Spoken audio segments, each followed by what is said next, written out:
Israel continuing to target Hamas hotspots, striking 11,000 terror hubs since the war started. 11,000! But the ground fighting is coming with a very heavy toll, Lawrence. So within the last 30 minutes, the IDF announcing 11 of their soldiers were killed last night in northern Gaza. That brings the Israeli soldier death toll to 13. Well, Trey Yingst is live in southern Israel with the very latest. Trey, we've gone to you every morning. This is day 26. Yeah, hey guys, good morning. Day 26 of the conflict between Israel and Hamas. You can hear the fighter jets overhead. We've been watching as the Israelis continue airstrikes against the Strip. I do want to start with some new information here, though. Yesterday, amid a very chaotic day for the Israeli military, I met again with Yoav Gallant, the country's defense minister, in Tel Aviv to discuss the situation. And he gave a small group of journalists some new information about the October 7th massacre and how this war began. And he says the defense establishment has set up a special operation room to identify all of the Hamas militants and all of the Palestinians that participated in the massacre. And they are using this operation room to ultimately hunt down each and every one of them and kill anyone who was involved in the slaughter of these innocent people in southern Israel. He says that they crossed a red line that day and that the Israeli forces actually blocked them from entering the southern city of Ashkelon, a major city where the casualty rate would have been even higher than the 1,400 that were killed in that deadly, deadly attack. We are learning more about the situation, though, inside Gaza today. And as you can hear that outgoing artillery in the distance, Israeli media is reporting 13 soldiers were killed yesterday.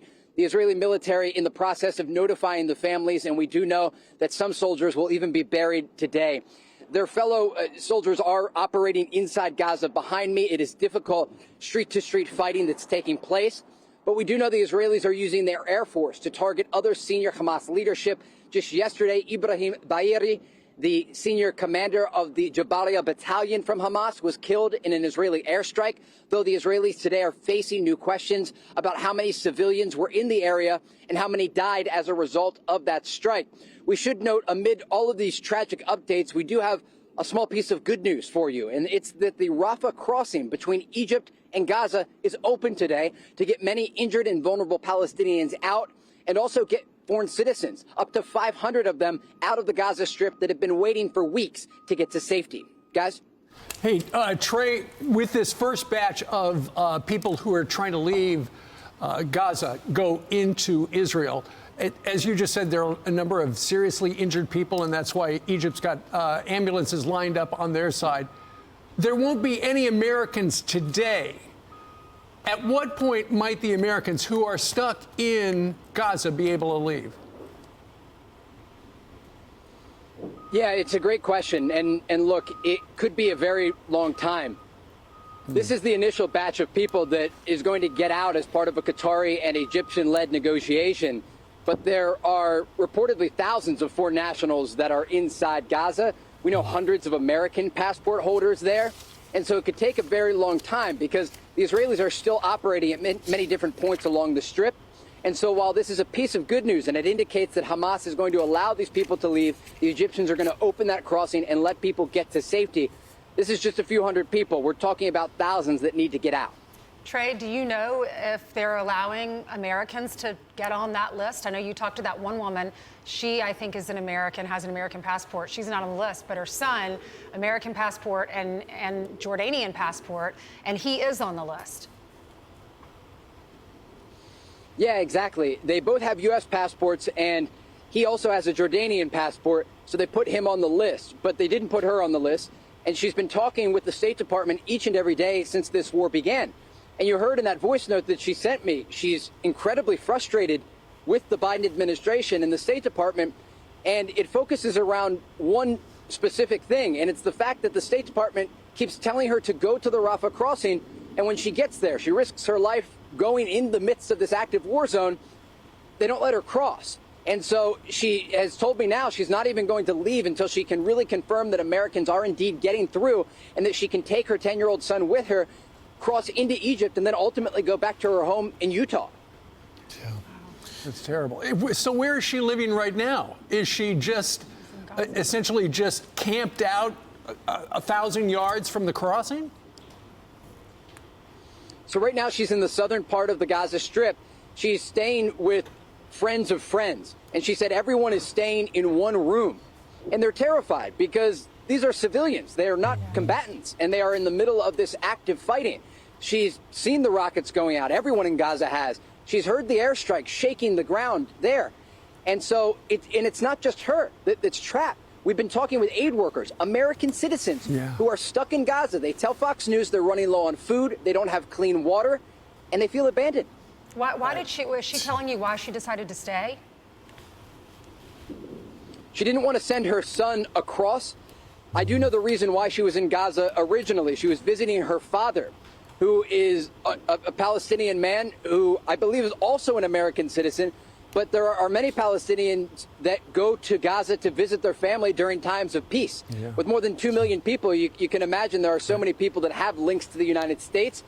Even a journalist that we've known for years, he lives now in Chicago, but he was in Gaza visiting his family when the war started, and he's still stuck there. His family's in the United States. Real quick, Admiral Kirby said yesterday, we have no evidence that Hamas is taking any of the humanitarian aid that is coming in. Like 60 trucks have come in the last couple of days. Is that true? Have you heard Hamas trying to take some of this aid, the food, the water, the fuel? I would question that statement. I think it's critical that we ask further questions about that statement.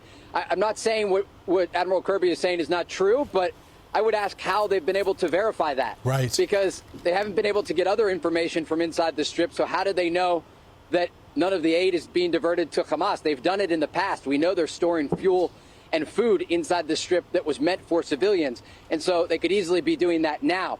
There's a lot of questions that have to be asked about the situation inside Gaza, and it's from all sides. The Israelis releasing the information about the Jabalia strike yesterday, and they say they know the number of Hamas militants that were killed in a tunnel beneath that neighborhood, but it's unclear how they were able to confirm that information because they would have to dig up the bodies in the tunnel. And so there's a lot of information coming out from inside Gaza, and we are being incredibly careful with what we're reporting here because there is this fog of war as the conflict develops in day 26. You're trying to be excellent so careful. reporting, Trey. Thank you. So to that point, thanks, Trey. To that point of fact-checking the information, we had the former ambassador on, who's now the senior advisor to Netanyahu. He makes the point of the men that are surrounding the area of the blast site. Let's play that first. If Hamas is eradicated, as Israel would like to see, and many people around the world would, what happens next? Who's waiting in the wings? So first of all, can I just rephrase your question and say when Hamas is eradicated? I like that because we better. are determined. Yes. We will do this. The bottom line is we refuse. We refuse to live next to this enclave of terror on our border. That enclave will be destroyed. That's good for Israel. That's good for the civilians of Gaza. We will end Hamas's regime of terror in the Gaza Strip. So that's actually another clip of him saying what he's going to do, what Israel's going to do to destroy Hamas. But after that, he makes the point that, do you see all these age-fighting men that are surrounding the blast site? At the refugee camp. At the refugee camp. Where are the women? Where are the children that they were all talking about? He was alleging, I think we can infer from, that they may be, these age-fighting men, a part of Hamas. Yeah, and Jabalia, just so you know at home, we call it a refugee camp. That's what they call it because they are refugees. But they don't live in tents, and that's what many people picture when they're not living on cots in a tent. It's an urban area. It is an urban area. There are buildings there, and you can see here, do we have the video of that where Israel blasts that area? There's a crater. And there's a huge crater, and you have all of the people down on the ground walking around in the crater. And his point to you, Lawrence, when you asked him that question was, take a look at they're men, they're young men, they're the fighters that are there. He said that they're trying to get everyone notified, move down to the southern area. Right. Keep in mind, Egypt doesn't want to have a refugee camp. This is the video. His point is, where are the women and children? Al Jazeera did say that one reporter there lost 19 members of their family in this blast. I was watching some of that reporting last night, and there's definitely innocent people that are caught in this bombing. The Israelis have had 11,000 targets inside Gaza, which is 25 miles wide, 5 miles wide and 25 miles long. So It's small, and it's got 2.5 million people. So that's going to happen. But the other problem is Hamas hides within the masses, and they're not letting even people get to that Rafah gate. But if you just saw the split screen of the live video, I know. Look at the split screen. I mean, they look like that. Though it looks like the place has been hit multiple times since we hopped on the air. Right, exactly. And so the Israelis yesterday were targeting this refugee camp specifically because we know they've got the bad guys under the hospital, they're in mosques, they're in schools. They were targeting one specific Hamas leader, and they got it. Yeah. They also got some other leaders. And so here's that soundbite you were talking about. Listen to Mark Regev, former ambassador, talk a little bit about, look at the people standing around. Where are the women and children? Watch. The people around the crater where our strike had happened were mostly young men of military age. And it didn't look like a lot of innocent civilians to me, but what I can tell you is this.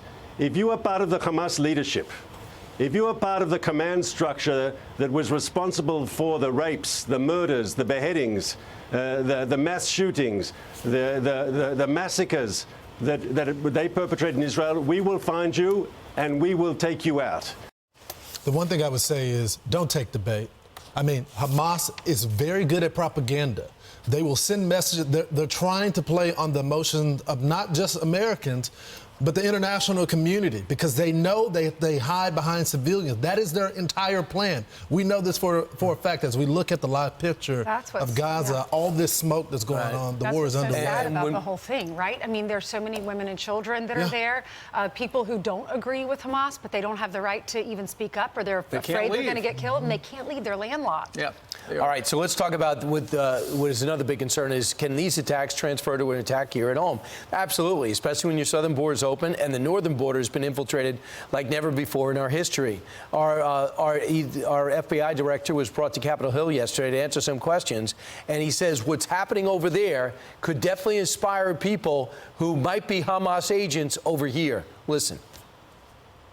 We assess that the actions of Hamas and its allies will serve as an inspiration, the likes of which we haven't seen since ISIS launched its so-called caliphate several years ago.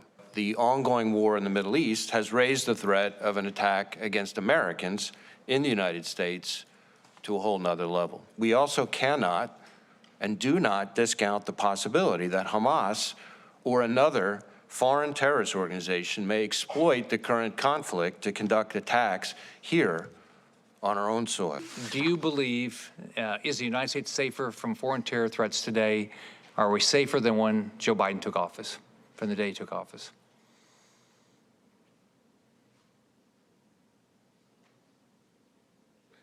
What I would say to you is that the terror threats have elevated. But I also think there are a lot of things the country has done throughout law enforcement to be better prepared to deal with them. So did you notice what he did? Long pause. How do I answer this? Because the answer is we are not as safe as we were under the last administration. And then he said, law enforcement. We've done a lot to elevate law enforcement. So he's praising law enforcement, which was great. And he's right. The threat level has increased significantly. Look at the numbers. Particularly when it comes to anti-Semitism. We've got some updates for you. Remember, there was that threat posted online at Cornell where somebody threatened to shoot up, quote, 104 West, which is a university dining hall that caters predominantly to kosher diets, and slit the throat of any Jewish men that this person came across. Well, now, according to the cops, they have arrested 21-year-old Patrick Dye. He's a junior at Cornell. He's been charged with making threats. He faces 5 years in prison and a $250,000 fine. And his parents say he could not possibly have done it, even though, according to New York, the NBC News, he confessed. He said he was the culprit. But nonetheless, the parents say he didn't do it. He was just very depressed. Lawrence has the tweet. Do you have it in front of you? So this is what the kid posted on the chat forum. Under the name Hamas warrior, he says the genocidal fascist Zionist regime will be destroyed. Rape and kill all Jew women before they birth more Jewish Hitlers. Jews are on the face, wipe the Jews off the face of the earth. No Jew civilian are innocent of genocide. So, I mean, people that struggle, and there are millions, thousands of people that struggle with depression in this country every single day. Because that's what his dad said about it. It doesn't mean you're anti-Semitic. But that doesn't mean that you want to slice the throats of Jews. Yeah. I mean, Right. I think that demonizes the folks that actually have depression. Well, he could be looking at 5 years in jail, and there are also problems at Cornell, big time, and I don't think the faculty is that upset by it. That's really disturbing. For example, days before that came out, F Israel was written all over in graffiti scribbled on the sidewalks, all over that campus. So, I mean, obviously it's not one depressed person. There's a school with thought there, and it's not the only Ivy League institution that's having trouble. Why? For example, what happened over at Yale we've been talking about. Well, I mean, if anyone who's grown up, especially in the church, knows that every child is a child of God's. Every person is God's child. God created them. So to imagine being able to slit someone's throat or want to go to another country and hate them just because of their religion. What if this were the Muslim community? What if this were the African American community? I know. And we said this about the whole community. People would be outraged. Why are they not outraged when people are anti-Semitic? Well, and Brian, to your point about Yale, it was on October 7th, so rather October 13th. About a week after the strike on Israel.